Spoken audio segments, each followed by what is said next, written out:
Faix Csaba kollégámmal mi, naplósok is útnak indulunk a katasztrófa sújtotta országrész felé. Sok út lezárva, a mellékutakon nem jutunk el sokáig.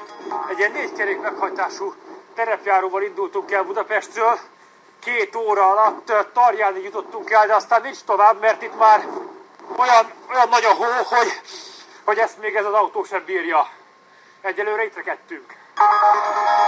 Hatalmas munkagép érkezik a segítségünkre, de még ez is nehezen boldogul.